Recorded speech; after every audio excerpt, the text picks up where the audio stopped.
एक तू ही निरंकार। बोल सतगुरु माता सुदीक्षा सविंदर हरदेव जी महाराज की जय। हे निरंकार प्रभु, मैं तेरी शरण हूँ, मैनू बख्श लो जी। एक तू ही निरंकार, मैं तेरी शरण, मैनू बख्श लो।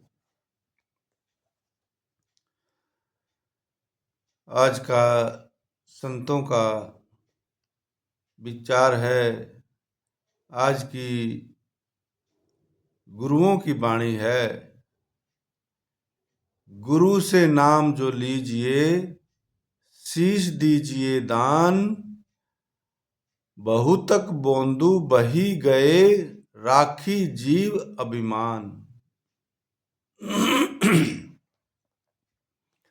परम संत श्री कबीर साहब जी की वाणी है।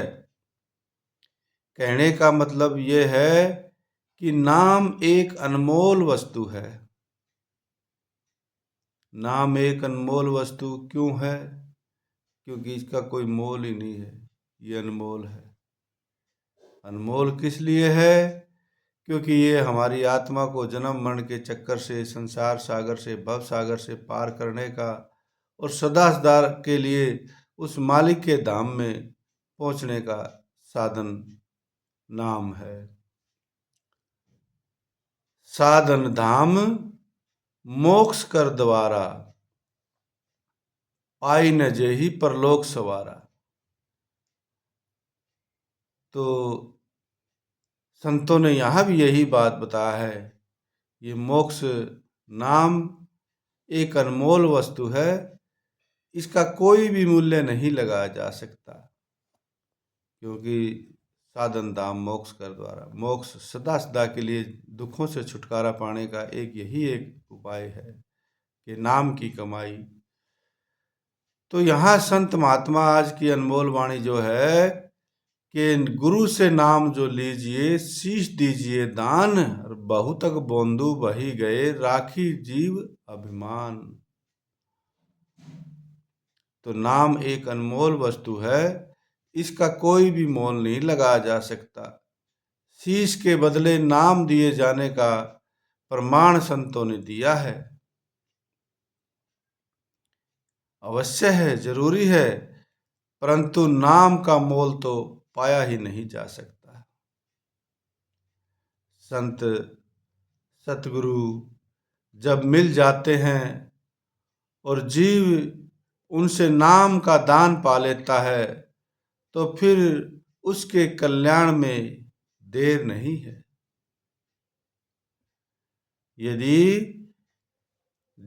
जब संत सतगुरु जीवन में हमारे आ जाते हैं और जब संत सतगुरुओं से हमें ज्ञान मिल जाता है, नाम मिल जाता है, तो नाम का दान मिल जाता है, तो उस आत्मा का कल्याण होने में फिर देर नहीं लगती है।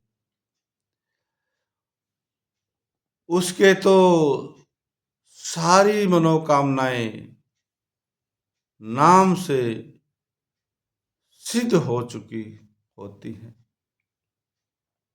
कहने का भाव, उसके मन के अंदर जितने भी संसारिक मायावी कामनाएं, इच्छाएं, विषय विकार सब हैं, नाम का सुमरण करते करते करते करते वो अपने आप कम होते चले जाएंगे और नाम की कमाई बढ़ती चली जाएगी। इसलिए फिर उसके अंदर किसी प्रकार की कोई व्यक्ति, वस्तु, पदार्थ, प्राणी के साथ कोई अटैचमेंट, लगाव ही नहीं रहेगा। जब किसी से कोई लगाव ही नहीं है, तो फिर कोई वस्तु के साथ उसका कोई मोह भी नहीं है। तो यहाँ यही बात संत महात्मा समझाते हैं कि उसकी तो सारे मनोरथ पूरे हो जाते हैं नाम के सिद्ध हो जाने से। अब नाम को सिद्ध करना, बार बार ये शास्त्रों में आया है, पहले नाम को सिद्ध करना पड़ेगा, नाम का सुमरण कर करके। इसलिए संतों महापुरुषों के मिलाप को भाग्य का चिन्ह बताया है। संतों का मिलना, गुरु का मिलना अपने मनुष्य के जीवन में ये भगवान की कृपा से ही होता है, ऐसे नहीं होता है। तो बहुत बड़े महान पुण्य कर्मों का फल परमात्मा जब देते हैं जीव को, तो उसके जीवन में उसको संत दे देते हैं, भगत दे देते हैं, सतगुरु दे देते हैं। तब फिर उसकी आत्मा का सदा सदा के लिए दुखों से छूटने का कारण बन जाता है।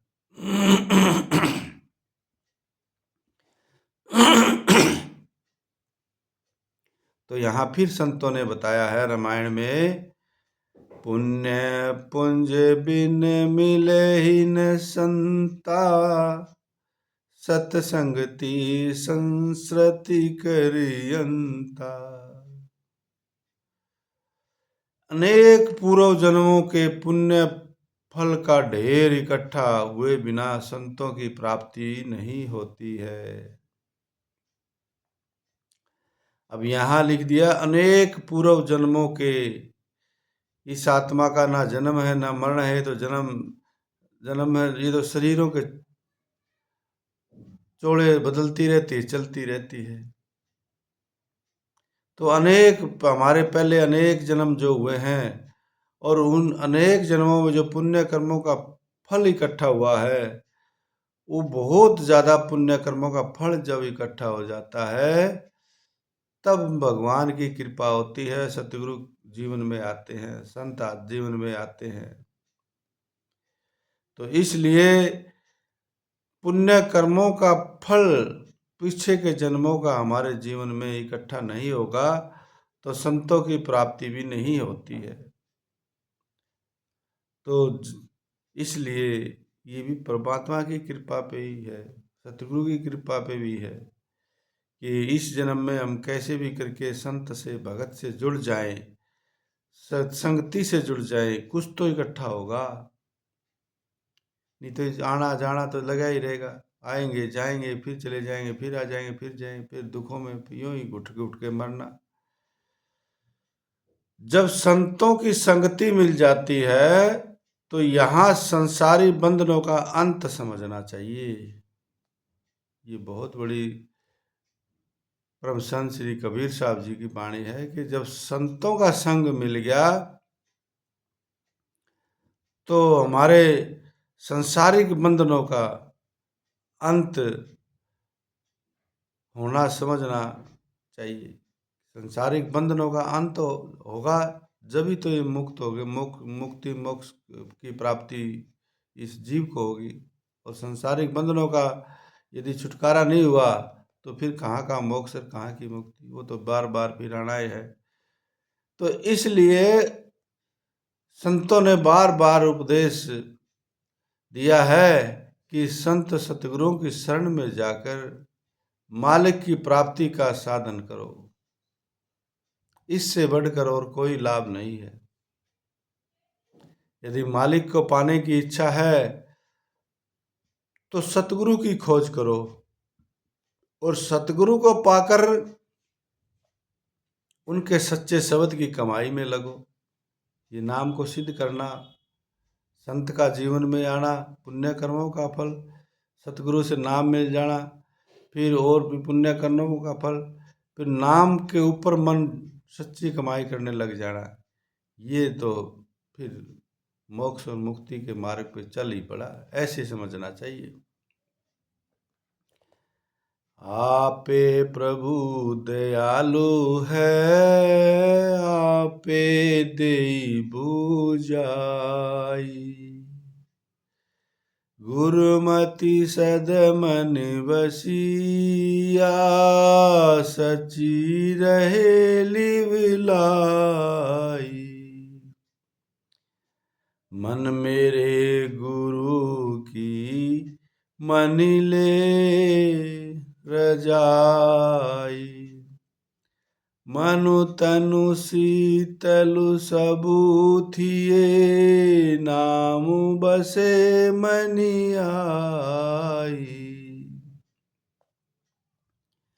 गुरुवाणी में आता है कि गुरु की मति को ग्रहण करने से मालिक सदा हृदय में बसता है, और जीव को सच्चाई की लीव लगती है। गुरुमति को धारण करने से परमात्मा मालिक सदा हृदय में, सतगुरु सदा हृदय में बसता है और हमारा मन का नाता सतगुरु के शब्द के साथ जुड़ जाता है। इसी को लिव लगना कहते हैं। इसलिए कहते हैं कि ए मेरे मन, तू गुरु की मौज और रजा को मान। बार बार इस मन को संतों ने उपदेश दिया है कि ए मेरे मन, तू सतगुरु की मौज, गुरु की मौज और रजा, रजा जिस हाल में ये परमात्मा निरंकार रखे उसी हाल में हमें रहना है। जिस हाल में ये सतगुरु रखे, जिस हाल में ये निरंकार रखे, उसी हाल में रजा को मीठा मानना, उसी को कहते हैं। तो यहाँ यही बात समझाते हैं संत महात्मा कि तू गुरु की मौज और रजा को मान ले। गुरु की मौज मानने से मन में नाम का निवास होगा और तन मन सब शीतल होगा। फिर उस जीव की जो अंदर में एक खुशी होगी, गुरुमति जो अंदर में मत धारण होगी, उस गुरुमति को हृदय में बसाकर रखना, फिर हर समय एक ठंडक बने रहती है इस शरीर के अंदर। मालिक के दरबार में शोभा भी वही पाते हैं जो हर समय अपने मन के अंदर गुरुमति को बसाए रखते हैं। जब परमात्मा, जब इस निरंकार के दरबार में हम मुख उजला करके कहते हैं, उनके मुख दरगाह में उज्जवल रहते हैं। किनके? जो हर समय गुरुमति को धारण करके रखते हैं अपने हृदय में, जिनके हृदय में हर समय नाम का दीवा जलता रहता है, उनके मुख उजले रहते हैं।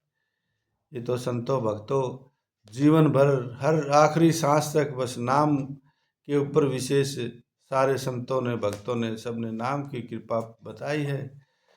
क्योंकि गुरु के वे सच्चे शब्द में रंगे हुए हैं। आगे ना वही बात, गुरु का सच्चा शब्द नाम की कमाई, और उस नाम की कमाई में जो रंगा हुआ है, उनके मुख उजले। भगवान के दरबार में जाएंगे तो भगवान खुशी शाबाशी देंगे। किसी बच्चे को कोई काम करने के लिए भेज दिया जाए और वो काम करके ना आए और अनेक सारे काम कराए तो उसको कोई शाबाशी नहीं मिली, क्योंकि तुझे भेजा जिस काम के था वो काम तू करके नहीं आया। इसी प्रकार भगवान सतगुरु भी, निरंकार संत महात्मा भी यही बताते हैं। ये मनुष्य का चोला दिया है तेरे को शब्द के रंग में रंगने के लिए, और तूने शरीर को माया के रंग में रंग लिया, तो ये तेरे किसी प्रकार का भी कोई फायदे का काम नहीं हुआ। तो इस मनुष्य शरीर को पाके गुरु शब्द के सच्चे रंग में रंगना होता है। उन्हें मालिक अपने आप फिर साथ मिला देता है। इसलिए संत महात्मा कहते हैं कि परमार्थ और भक्ति के मार्ग में गुरुमति को ग्रहण करने की बड़ी आवश्यकता है, बहुत जरूरत है। गुरुमति के बिना तो भक्ति हो ही नहीं सकती। गुरुमति हर समय मन में बसी रहेगी तो फिर ये मन बुरे विचारों से, बुरे मार्ग से हटके सच्चे मार्ग, सत्य के मार्ग पर चलना शुरू करेगा। फिर कहते हैं कि गुरुमति को ग्रहण करने की बहुत बड़ी जरूरत है। यह मार्ग ही कुछ ऐसा सूक्ष्म और गहन है कि जीव की अपनी बुद्धि धोखा खा जाती है। मनमति के अनुसार चलकर जीव इस मार्ग में कभी सफलता नहीं पा सकता। मनमति में धोखा ही धोखा है, और गुरुमति में इस धोखे से बचने का हथियार है। क्या कहते हैं, मनमति से भक्ति करेंगे, मनमति से जीवन जिएंगे तो उसमें धोखा ही धोखा है। और फिर कहते हैं गुरुमति, इस धोखे से बचने का मनुष्य के पास एक हथियार है। जीव को काल और माया के चक्कर से मुक्त होना है, यह कोई सरल काम नहीं है। जन्मों से यह मन काल और माया के अधीन रहा है। अनेक पीछे के जन्मों से यह मन काल और माया की गुलामी करता हुआ आया है। उसे काल और माया की गुलामी करने की आदत पड़ चुकी है। वह अंदरूनी तौर पर काल और माया से मिला हुआ रहता है। इसलिए मनमति के अनुसार जो भी काम होगा वह काल और माया के चक्कर के अंदर ही होगा। काल और माया, मन, तीनों मिलकर जीव की बहुत बड़ी हानि कर देते हैं और जीव को पता भी नहीं लगने देते। इस धोखे से केवल गुरुमति ही बचा सकती है। गुरुमति को धारण के बिना काल और माया के चक्कर से छूट सकना असंभव है। यही कारण है कि सतगुरु गुरुमति को ग्रहण करने पर इतना जोर देते हैं तथा जिन्हें भक्ति और परमार्थ की थोड़ी सी भी समझ बूझ है वे अपने आप को सत्पुरुषों की मौज और रजा में पाबंद रखते हैं और इस प्रकार काल और माया के चक्कर से सहज ही छुटकारा पा लेते हैं।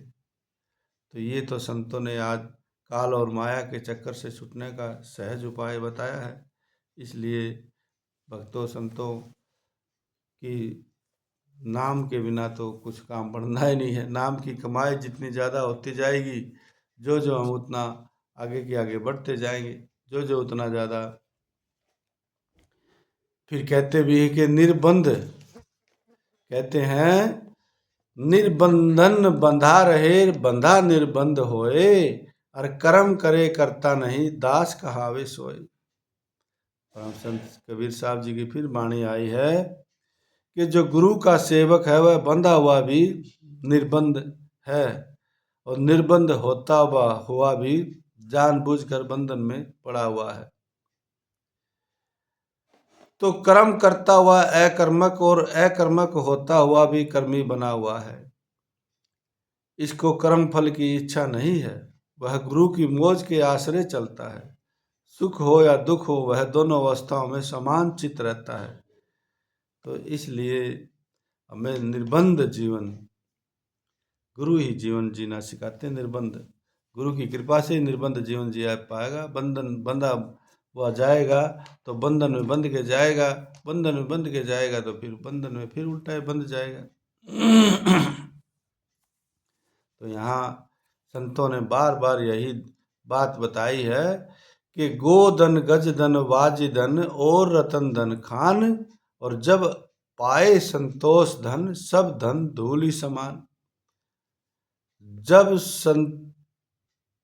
तक संतोष नहीं आता,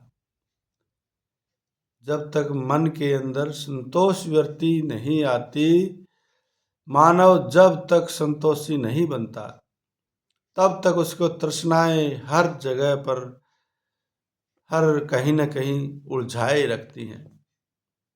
ये तृष्णाएं, इच्छाएं, कामनाएं इस मन रूपे धरती के अंदर पैदा होती ही रहती हैं। इंसान के मन की ऐसी ही अवस्था है, ये नहीं कि ये नहीं होती, या पढ़े लिखे के नहीं होती या अनपढ़ के होती हैं। तो ये धनवान को होती है या निर्धन को नहीं होती है। ये तो अनेक लोगों को तंग करती रहती है। कौन तंग करती है? तृष्णाएं। तो संतोष धन भी नाम की कमाई का ही करने से ही संतोष व्यक्ति भी मन के अंदर धीरे धीरे पैदा होगी।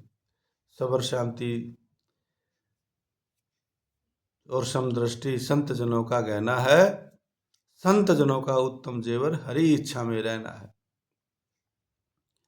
यदि हमारे अंदर संतोष वृत्ति नहीं आई तो फिर हम कितना भी कुछ भी प्राप्त कर लें, फिर वो कबीर साहब जी वाली बात है, जोगी दुखिया जंगम दुखिया तपसी को दुख दूना हो, और आशा तृष्णा सबको खाए कोई महल ना सुनना हो। हर महल और झोपड़ी इसकी लपेट में है। किसकी लपेट में है? तृष्णाओं की लपेट में है। दुख की लपेट में है। हम जानते हैं कि अग्नि ये नहीं देखती कि ये झोपड़ी है या संगमरमर का बना हुआ मकान है। आग के लिए तो कोई फर्क नहीं है। आग अगर झोपड़ी को छू जाएगी तो उसको भी जलाकर राख कर देगी। अगर किसी महल को छू जाएगी तो उसको भी जलाकर राख कर देगी। इसलिए महापुरुषों संतों ने इस नाम के साथ जुड़ने की बात कही है। देही नामू संतोखिया, उतरई मन की भूख। अपने मन को, प्रभु को, बार बार कहते हैं, अपने मन को प्रभु, अपने मन में प्रभु को, इस निरंकार दातार को रखेंगे तो विषयों विकारों की तृष्णा मन में नहीं आएगी। ये सच्ची बात है। विषय जब शरीर के अंदर नाम चलता रहता है तो ये विषय विकार तृष्णाओं कामना इच्छाओं की जो अंदर में विचार है वो सारे जलते जलते भस्म होते रहते हैं, नाम चलता रहता है। और जब वो समाप्त हो जाएंगे तो फिर ये तृष्णा उठनी बंद हो जाएगी।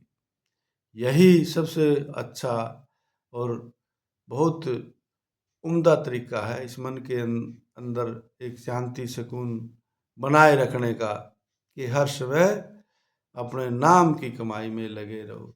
इन्हीं विचारों के साथ प्रेम से कहिए, धन निरंकार जी।